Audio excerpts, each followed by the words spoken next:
Hello. So for the historical record, I'm going over some of the steps I'm going through my first year beekeeping here in the mountains of California. And so my bees are coming in 2 weeks, so it's time to prepare the hive for their arrival. They need a place to live, of course. A hive has parts that are analogous to a house, so I'm going to draw that analogy.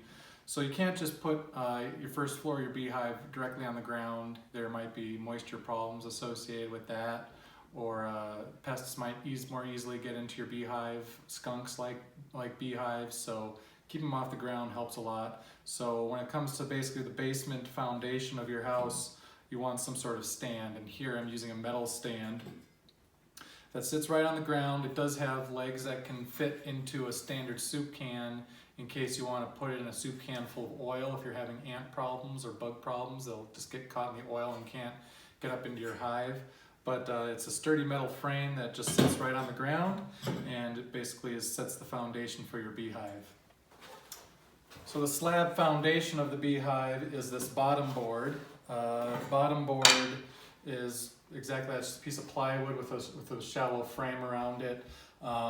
It's basically the entrance front porch of your hive. It fits into the base like so, and it has a front door, has a little opening if the bees are early on in their development and they need a little extra help to guard the entrance against pests.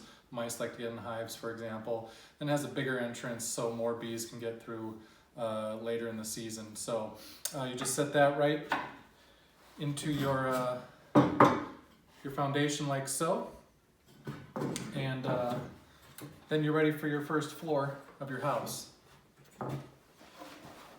So the first floor of your beehive is a deep super, or a brood box as it's called. It's where the bees spend most of their time raising their young, laying eggs. They have some pollen and honey stores in here for themselves. Each of these brood boxes contains either 8 to 10 frames, depending on how large you want it to be. So this one has 10 frames in it. And what a frame basically looks like, it's a beeswax foundation that the bees can build their comb off of. And so this is just basically a room without any walls at this point. It's just the bare studs. And bees basically, as they collect nectar, as they feed off any sugar solution that you feed them, they'll basically build out these combs into real rearing chambers for their brood, or to store pollen or the like. So beehives usually in America have 2 stories of this, and let's make sure the front door is correctly positioned here. It's basically the front door is flush with the bottom. I won't be able to do this much longer because these boxes are really heavy. That's just when they don't have honey in them. So later in the season, as your hive gets bigger, you add a second story to the house. Again, contains brood, extra honey, pollen, stuff like that. Once these 2 are filled up, then you're ready for your honey supers. Basically, any subsequent story after that is basically purely devoted to honey. You put a little screen after the second floor to keep the queen out of the honey super, so it's only purely honey. There's no young being reared in the honey supers. They're usually shallower than these boxes, maybe 2/3 the height of a box like this.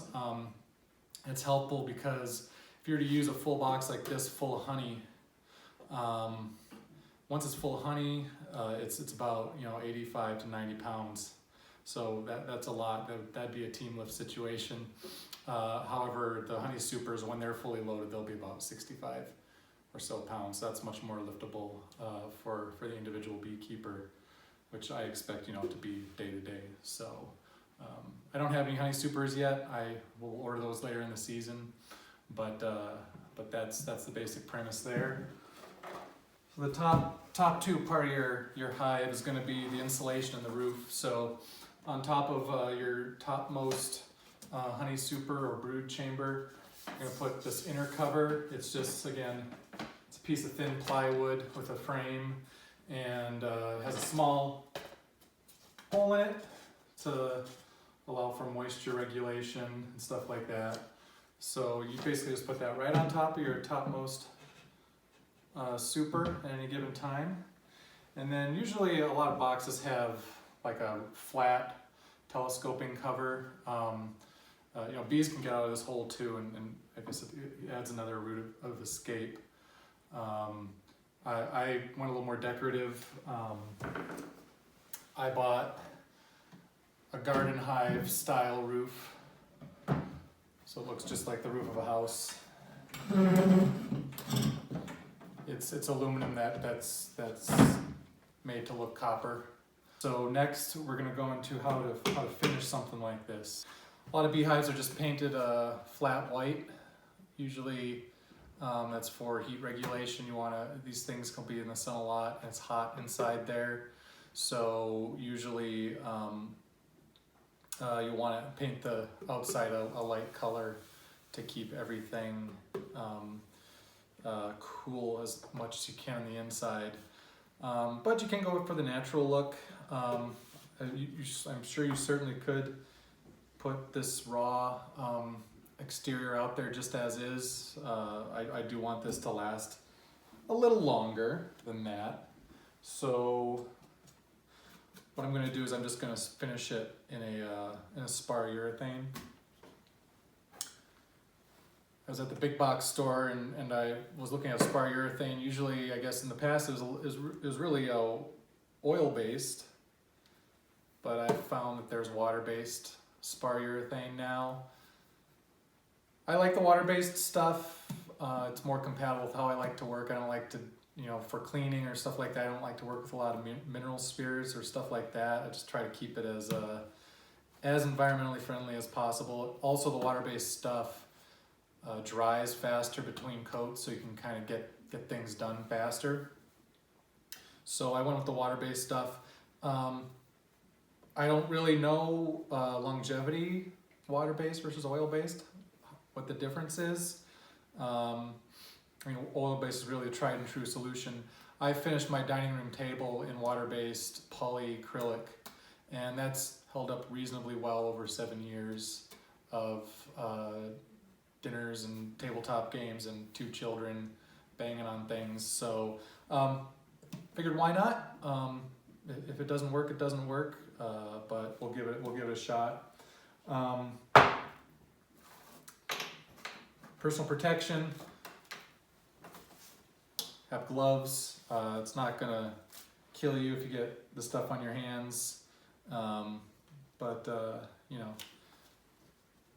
Vapor mask is also good. You can go with the regular paper variety. I already have a rubber respirator here.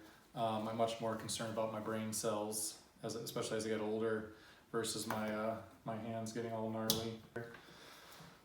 Foam brush.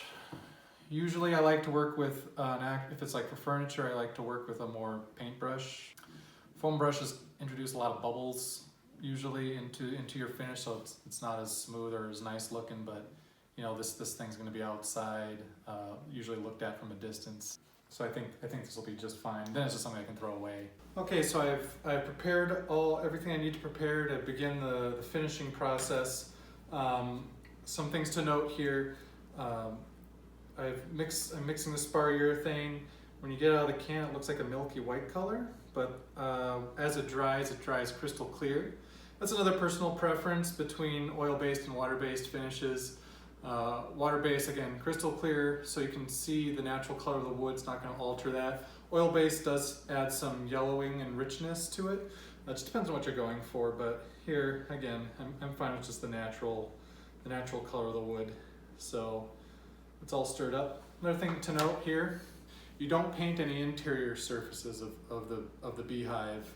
You want to keep those interior surfaces as natural as possible. Anything you think is going to get wet or have water dripping on it or something like that from a rain, that's what you're going for. You're just going for exterior protection here.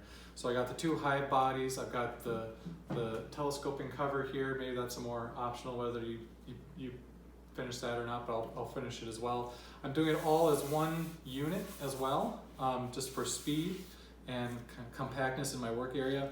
I'll just cut the seams to break them apart later. I don't think that's going to be an issue. You do paint or finish what I said was the bottom floor, the entrance area of the beehive. You don't paint the entrance reducer, the actual front door of the beehive, so that'll stay a natural wood color. That's off camera, so you won't see any of that. So without further ado, one more thing. These brood boxes, I've turned them upside down so there's no overhang from where the handles are, so I think that'll just keep things from dripping, make it a little bit easier to work with that as well. Everything's set up on painter's triangles, so you don't stick anything to the cardboard that I'm protecting my workbench with. Those are so cheap, so invaluable. There's a million uses for them. If you don't have any, you should go ahead and get some.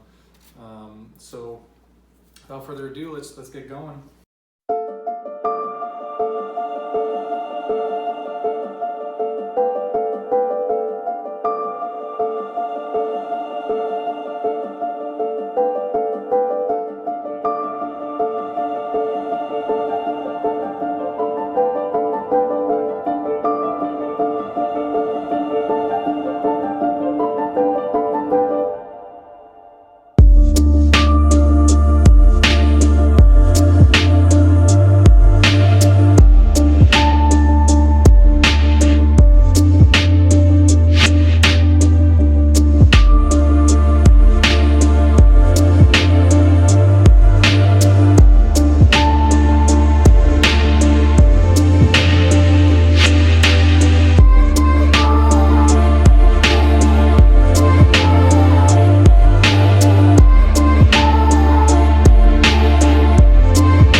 So that's all there is to it. So when you're between coats, and water-based requires at least 3 coats, but only 2 hours of dry time in between. Cover up your can, put some kitchen cellophane around your sponge just so it doesn't dry out in the open air, because that's not helpful. You can reuse your gloves and you're good to go. So I'll show you the final product at the very end.